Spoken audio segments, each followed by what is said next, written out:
1 cup ময়দা দিয়ে এই মিষ্টিগুলো বানিয়েছি।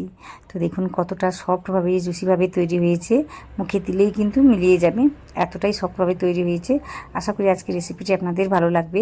তো রেসিপিটি দেখবেন, যদি ভালো লাগে সেটা অবশ্যই কমেন্ট করে জানাবেন। সাথে সাথে ভিডিওতে একটা লাইক দিয়ে চ্যানেলটিকে সাবস্ক্রাইব করে নেবেন, কারণ আমার চ্যানেলে কিন্তু অনেক রকম রেসিপি আপলোড করা আছে, তাহলে ওইগুলো দেখতে পাবেন। তো সেই জন্য বলছিলাম, তাছাড়া অনেক রকম রেসিপি আমি আনতে চলেছি, সহজ সহজ রেসিপি আপনাদের সাথে শেয়ার করে নেব। তো আপনারা অবশ্যই চ্যানেলটিকে সাবস্ক্রাইব করে রেখে দেবেন, আর ভালো লাগলে অবশ্যই কমেন্টের সাথে সাথে ভিডিওতে একটা লাইক দেবেন। তো এখানে দেখুন আমি কি করেছি, মিষ্টিগুলো বানানোর জন্য প্রথমে 1 কাপ গুঁড়ো দুধ নিয়েছি, বলতে 10 টাকা দামের 3টে প্যাকেট আমি নিয়েছিলাম, ওটাই কিন্তু 1 কাপ হয়ে গিয়েছে। তারপর নিয়েছি ময়দা ওই 1 কাপ। তো আপনারা চাইলে কিন্তু এখানে আটাটাকেও নিতে পারেন। তো ময়দা দিয়ে বানাচ্ছি আজকে। তারপর দিয়েছি আমি এলাচ, আমি গুঁড়ো করে নিয়েছিলাম ওর বীজটাকে, তো ওটাই আমি দিয়েছি। তারপর দিয়েছি বেকিং সোডা, তো এটা আমি দিয়েছি 3 চিমটি মতো, মোটামুটি বারবার আমি দেখিয়ে দিয়েছি কতটা দিচ্ছি, যদি না বুঝতে পারেন সে কারণে আমি বলে দিচ্ছি 3 চিমটির মতো আমি দিয়েছি। দেওয়ার পর এতে আমি ঘি দেবো, তো ওটা দেওয়ার আগে ভালোভাবে মিশিয়ে নিচ্ছি। এই মেশানোর কাজটা কিন্তু একটু ভালোভাবে করে নিতে হবে, এতে করেই কিন্তু ময়দার সাথে বলুন বা যা কিছু উপকরণ আছে, ওই বেকিং পাউডার না সোডা আমি যেটা দিয়েছি ওটা কিন্তু ভালোভাবে মিশে যাবে, যে কারণে মিষ্টিগুলো সুন্দরভাবে ফুলে ফেঁপে উঠবে। নাহলে কিন্তু কোনো একটা মিষ্টি ছোটো থেকে যাবে, কোনো একটা মিষ্টি বড় থেকে যাবে বা বড় হয়ে যাবে। তো আশা করি বুঝতে পেরেছেন আমি কি বলতে চাইছি। তো ভালোভাবে মিশিয়ে নেওয়ার পর এতে আমি 1 চামচের মতো ঘি দিয়েছি, ওই ঘিটাকে দিয়ে ভালোভাবে মিশিয়ে নিচ্ছি। তো অবশ্যই 1 চামচ কিন্তু ঘিটাকে দিতেই হবে, তেলও দেওয়া যায়, তবে ঘিটাকে দিলে কিন্তু স্বাদটা বেড়ে যায়। তো যে কারণে ঘি আমি দিয়েছি এখানে 1 চামচের মতো, দিয়ে ভালোভাবে মিশিয়ে নিয়েছি। মিশিয়ে নেওয়ার পর এখানে আমি দুধ নিয়েছি, আগে থেকে গরম করা ছিল, তারপর ঠান্ডা করে নিয়েছি। একসঙ্গে অনেকটা দুধ দিয়ে আমি কাজটা করব না, অল্প অল্প করে দুধটাকে দিয়ে সুন্দর করে একটা ডো মেখে নেব। সুন্দর বলতে একদম চাটচেটে একটা ডো মেখে নেব। প্রথমে ওই কাপেরই মাপ করে 3 ভাগের 1 ভাগ নিয়েছিলাম দুধ, তো ওটা লেগে গিয়েছে। তারপরে আরও 2 চামচের মতো দুধটা লেগেছে। তো আমি কি বলবো, হাফ কাপেরও একটু কম বলতে পারেন, দুধটা কিন্তু লেগেছে। তো এইভাবে মোটামুটি কাজটি করে নেবেন, খুব বেশি কিন্তু দুধ এখানে লাগে না। তো আপনারা চাইলে কিন্তু জলও দিয়েও কাজটি করে নিতে পারেন। তো এখানে দুধ দিয়ে আমি কাজটি করে নিচ্ছি। তো দেখুন একদম হাতের মধ্যে লেগে লেগে যাচ্ছে, ঠিক এইভাবে কিন্তু ডোটাকে তৈরি করে নিতে হবে। খুব বেশি শক্ত করে মাখালে হবে না, তো বেশি সময় ধরে মাখাতে হবে না, এইভাবে একটু সময় নিয়ে মেখে নিলেই হবে। তো মেখে নিয়েছি, তারপর হাতের মধ্যে লেগে আছে ওইগুলোকে আমি কোনোরকমভাবে নিয়ে নিচ্ছি।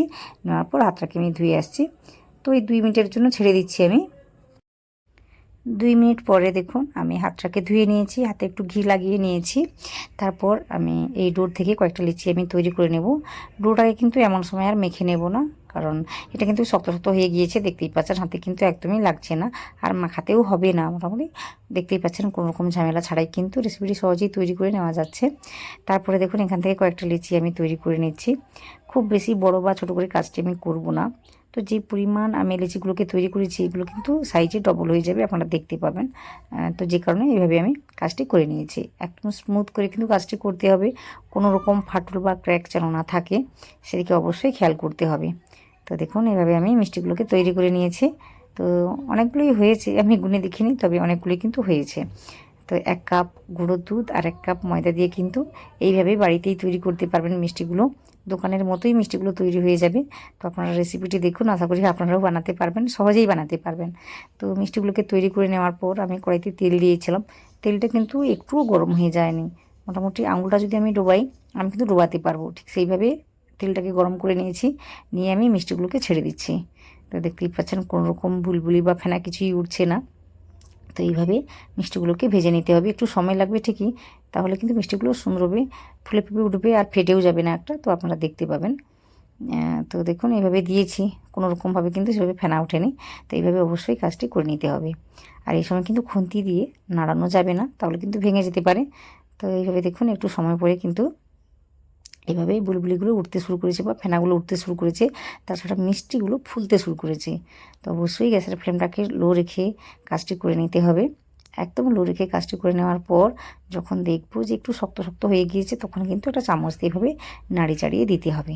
তাছাড়া এমনিতেই উল্টে পাল্টে যায়, তাও কিন্তু নাড়ি চাড়িয়ে দিতে হবে, নাহলে কিন্তু একই দিকে মিষ্টির কী বলবো একই দিকে কালারটা চলে আসে, অন্যদিকে আর আসে না।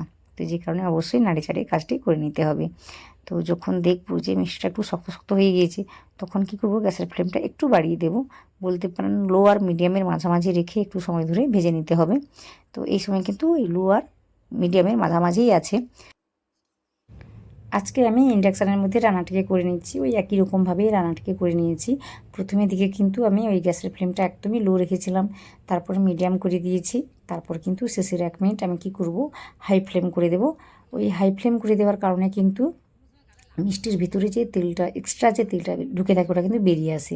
তো যে কারণে শেষের 1 মিনিট কিন্তু এইভাবে হাই ফ্লেমে রেখেই কিন্তু ভেজে নিতে হবে, এতে করে কিন্তু কাজটি ভালোভাবে হবে। আর সবসময়ের জন্য কিন্তু নাড়ি চাড়িয়ে এভাবে ভেজে নিতে হবে। তো যে কারণে মিষ্টির গায়ে সুন্দর একটা কালার চলে আসবে, একই রকমভাবে কালারটা চলে আসবে। তো দেখতেই পাচ্ছেন এইভাবে আমি ভেজে নিয়েছি। ভেজে নেওয়ার পর আমি তুলে নিয়েছি। তুলে নেওয়ার পর আমি একটা সিরাপ বানিয়ে নেব। তো ওটা প্রথমেই বানিয়ে নেওয়া যেত, কিন্তু আমি পরে বানিয়েছি। তো এইগুলোকে তুলে নিচ্ছি, একটু ঠান্ডা করে নিচ্ছি। তবে গরম অবস্থাতে কাজটি করলে কিন্তু ভালোভাবে ফলটি পাওয়া যায়। তো আমি পরে বানাচ্ছি, দেখাচ্ছি কী করতে হবে। তো এখানে না আমি 2 কাপ চিনি নিয়েছি। তো 2 কাপ চিনির জন্য জলটাকে নেব 3 কাপ বা 2.5 কাপের মতো, আপনারা দেখতে পাবেন কতটা কি নিয়েছি। তো আগে থেকে চিনিটা গুঁড়ো করা ছিল, তারপর গোটা চিনিও ছিল, তো মিশিয়ে মোটামুটি 2 কাপ নিয়েছি আমি। নেওয়ার পর এখানে ওই যে বললাম 2.5 কাপ বা 3 কাপ কিন্তু জলটাকে নিলেই হবে।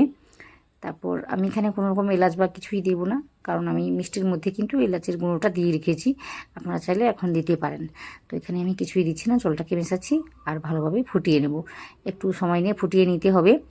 তো চিনিটা গুলে গেলেই হবে না, আমি বলে দেবো কতটা কি সময় লাগতে পারে বা কীভাবে জিনিসটাকে বানাতে হয়। খুব বেশি কী বলবো, পাতলা করে আমি কাজটা করবো না। আগে থেকে সিরাপটাকে বানিয়ে রেখে দিলে এটা ঠান্ডা হয়ে যেত আর একটু ঘন হয়ে যেত। তো ওটা বুঝে শুনে আমি কাজটি করে নিচ্ছি। তো দেখতেই পাচ্ছেন চিনিটা জলের মধ্যে মিশে গিয়েছে মোটামুটি। তো মিশে যাওয়ার পর আরও আমি 5 মিনিট ফুটিয়েছি। তো এইভাবে 5 থেকে 7 মিনিট কিন্তু ফুটিয়ে নিতে হবে। ফুটিয়ে নেওয়ার পর ওই মিষ্টিগুলোকে এর মধ্যে আমি দিয়ে দেবো। তো এখন আমি চেক করে নিচ্ছি কীভাবে সিরাপটা তৈরি করা হয়েছে। এখন কিন্তু একদমই পাতলা দেখাচ্ছে জিনিসটা, বা এই সিরাপটা বলতে পারেন।